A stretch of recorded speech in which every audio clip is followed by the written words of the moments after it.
2 avril, Juges, chapitre 10, chapitre 11, chapitre 12. Après Abimelech, Tola, fils de Puya, fils de Dodo, homme d'Issachar, se leva pour délivrer Israël. Il habitait à Shamir, dans la montagne d'Éphraïm. Il fut juge en Israël pendant 23 ans. Puis il mourut et fut enterré à Shamir. Après lui se leva Jaïr, le Galadite, qui fut juge en Israël pendant 22 ans.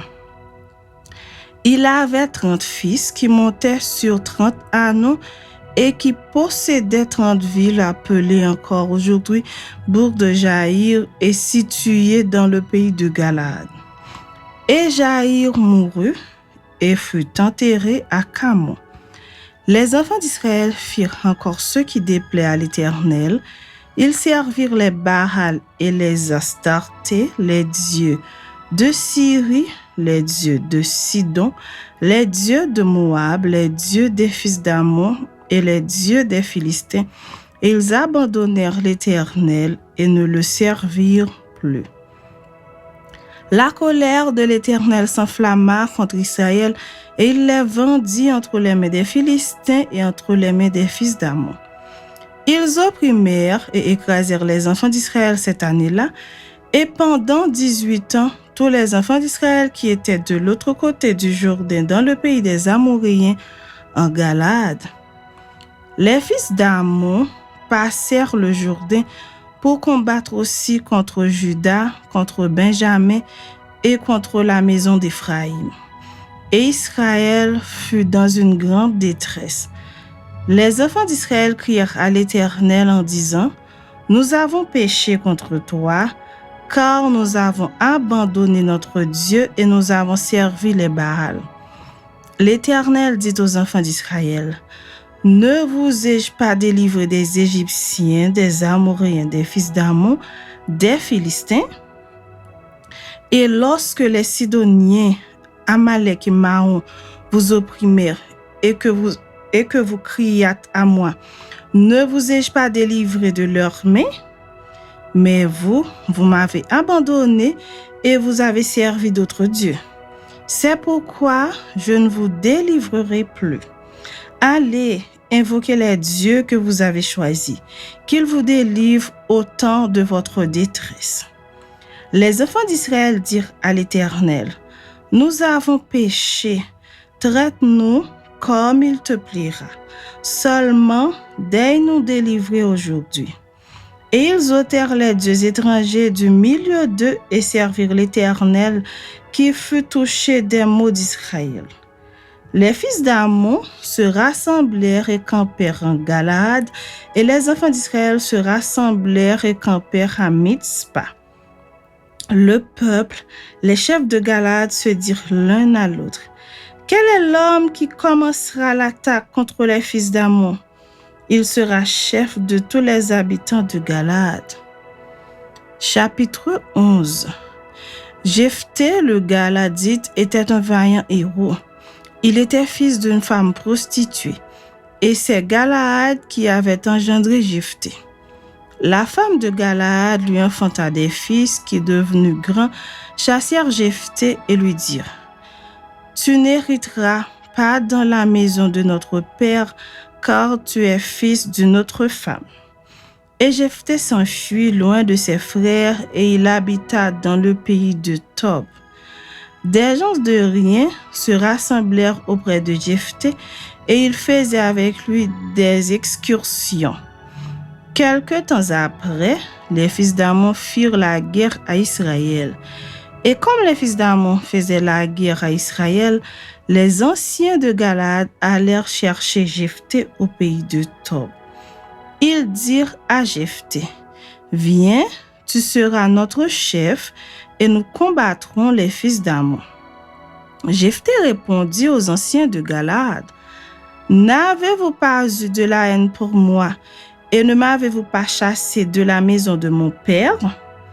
Pourquoi venez-vous à moi maintenant que vous êtes dans la détresse ? » Les anciens de Galad dirent à Jephthé : « Nous revenons à toi maintenant, afin que tu marches avec nous, que tu combattes les fils d'Ammon et que tu sois notre chef, celui de tous les habitants de Galaad.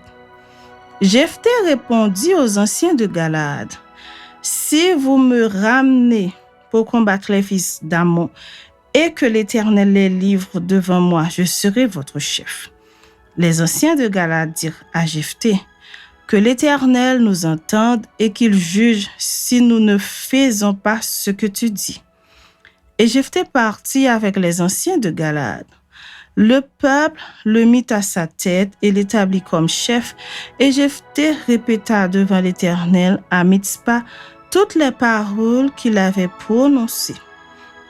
Jephthé envoya des messages au roi des fils d'Ammon pour lui dire, « Qu'y a-t-il entre moi et toi, que tu viennes contre moi pour faire la guerre à mon pays? » Le roi des fils d'Ammon répondit aux messagers de Jephthé, « C'est qu'Israël, quand il est monté d'Égypte, s'est emparé de mon pays, depuis l'Arnon jusqu'au Jabbok et au Jourdain. Rends-le maintenant de bon gré. » Jephthé envoya de nouveau des messagers au roi des fils d'Ammon pour lui dire, « Ainsi parle Jephthé. Israël ne s'est point emparé du pays de Moab ni du pays des fils d'Ammon. Car lorsque Israël est monté d'Égypte, il a marché dans le désert jusqu'à la mer Rouge et il est arrivé à Kadès. Alors Israël envoya des messagers au roi d'Édom pour lui dire, « Laisse-moi passer par ton pays. » Mais le roi d'Édom n'y consentit pas. Il en envoya aussi au roi de Moab qui refusa. Et Israël resta à Kadès. Puis il marcha par le désert, tourna le pays d'Édom et le pays de Moab, et vint à l'orient du pays de Moab. Ils campèrent au-delà de l'Arnon, sans entrer sur le territoire de Moab, car l'Arnon est la frontière de Moab. Israël envoya des messagers à Sihon, roi des Amoréens, roi de Hesbon, et Israël lui dit, « Laisse-nous passer par ton pays jusqu'au lieu où nous allons. » Mais Sihon n'eut pas assez confiance en Israël pour le laisser passer sur son territoire. Il rassembla tout son peuple, campa à Jahath et combattit Israël. L'Éternel, le Dieu d'Israël, livra Sihon et tout son peuple entre les mains d'Israël qui les battit. Israël s'empara de tout le pays des Amoréens établi dans cette contrée. Ils s'emparèrent de tout le territoire des Amoréens, depuis l'Arnon jusqu'au Jabbok et depuis le désert jusqu'au Jourdain. Et maintenant que l'Éternel, le Dieu d'Israël, a chassé les Amoréens devant son peuple d'Israël, est-ce toi qui aurais la possession de leur pays? Ce que ton Dieu Kémosh te donne à posséder, ne le posséderais-tu pas? Et tout ce que l'Éternel, notre Dieu, a mis en notre possession devant nous, nous ne le posséderions pas. Vaux-tu donc mieux que Balak, fils de Sippor, roi de Moab? A-t-il contesté avec Israël ou lui a-t-il fait la guerre?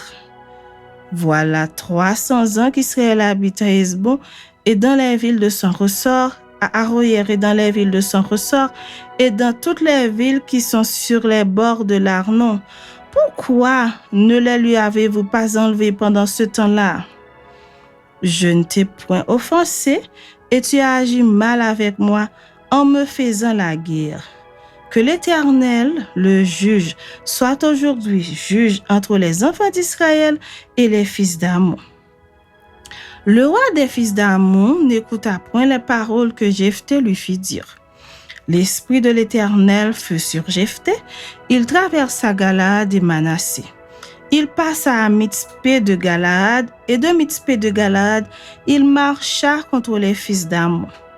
Jephthé fit un vœu à l'Éternel et dit, « Si tu livres entre mes mains les fils d'Ammon, quiconque sortira des portes de ma maison au-devant de moi, à mon heureux retour de chez les fils d'Ammon sera consacré à l'Éternel, et je l'offrirai en holocauste. » Jephthé marcha contre les fils d'Ammon, et l'Éternel les livra entre ses mains.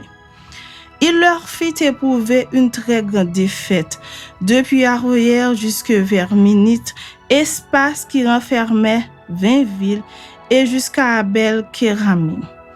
Et les fils d'Amon furent humiliés devant les enfants d'Israël. Jephthé retourna dans sa maison à Mitzpa, et voici sa fille sortit au-devant de lui avec des tambourins et des danses. C'était son unique enfant. Il n'avait point de fils et point d'autre fille. Dès qu'il la vit, il déchira ses vêtements et dit, « Ah, ma fille, tu me jettes dans l'abattement. Tu es au nombre de ceux qui me troublent. J'ai fait un vœu à l'Éternel et je ne puis le révoquer. » Elle lui dit, « Mon père, si tu as fait un vœu à l'Éternel, traite-moi selon ce qui est sorti de ta bouche, maintenant que l'Éternel t'a vengé de tes ennemis, des fils d'Amon. » Et elle dit à son père, « Que ceci me soit accordé. Laisse-moi libre pendant 2 mois, je m'en irai, je descendrai dans les montagnes et je pleurerai ma virginité avec mes compagnes. » Il répondit, « Va. » Et il la laissa libre pour 2 mois. Et elle s'en alla avec ses compagnes et elle pleura sa virginité sur les montagnes. Au bout des 2 mois, elle revint vers son père et il accomplit sur elle le vœu qu'il avait fait.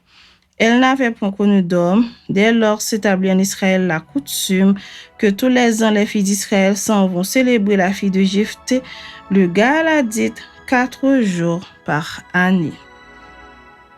Chapitre 12. Les hommes d'Éphraïm se rassemblèrent, partirent pour le nord et dirent à Jephthé, « Pourquoi es-tu allé combattre les fils d'Amon sans nous avoir appelés à marcher avec toi? Nous voulons incendier ta maison et te brûler avec elle. » Jephthé leur répondit, « Nous avons eu de grandes contestations, moi et mon peuple, avec les fils d'Amon, et quand je vous ai appelés, vous ne m'avez pas délivré de leurs mains. Voyant que tu ne venais pas à mon secours, j'ai exposé ma vie et j'ai marché contre les fils d'Amon. L'Éternel les a livrés entre mes mains. Pourquoi donc aujourd'hui montez-vous contre moi pour me faire la guerre? » Jephthé rassembla tous les hommes de Galaad et livra bataille à Éphraïm.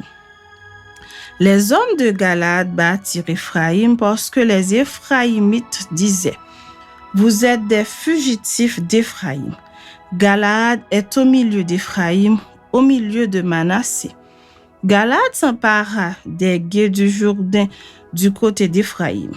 Et quand l'un des fuyards d'Éphraïm disait, « Laissez-moi passer », les hommes de Galaad lui demandaient, « Es-tu Éphraïmite? » Il répondait, « Non. » Il lui disait, « Alors, eh bien dis, Chiboleth. » Et il disait, « Chiboleth, car il ne pouvait pas bien prononcer. » Sur quoi les hommes de Galaad le saisissaient et l'égorgeaient près des gués du Jourdain. Il périt en ce temps-là 42 000 hommes d'Éphraïm. Jephthé fut juge en Israël pendant 6 ans. Puis Jephthé le Galadite mourut et fut enterré dans l'une des villes de Galaad. Après lui, Ibsan de Bethléem fut juge en Israël. Il eut 30 fils, il maria 30 filles au dehors, et il fit venir pour ses fils 30 filles du dehors. Il fut juge en Israël pendant 7 ans. Puis Ibsan mourut et fut enterré à Bethléem. Après lui, Élon de Zabulon fut juge en Israël. Il fut juge en Israël pendant 10 ans. Puis Élon de Zabulon mourut et fut enterré à Ajalon dans le pays de Zabulon. Après lui, Abdon, fils d'Hillel, le Piratonite, fut juge en Israël. Il eut 40 fils et 30 petits-fils qui montaient sur 70 anneaux. Il fut juge en Israël pendant 8 ans. Puis Abdon, fils d'Hillel, le Piratonite, mourut et fut enterré à Piraton, dans le pays d'Éphraïm, sur la montagne des Amalékites.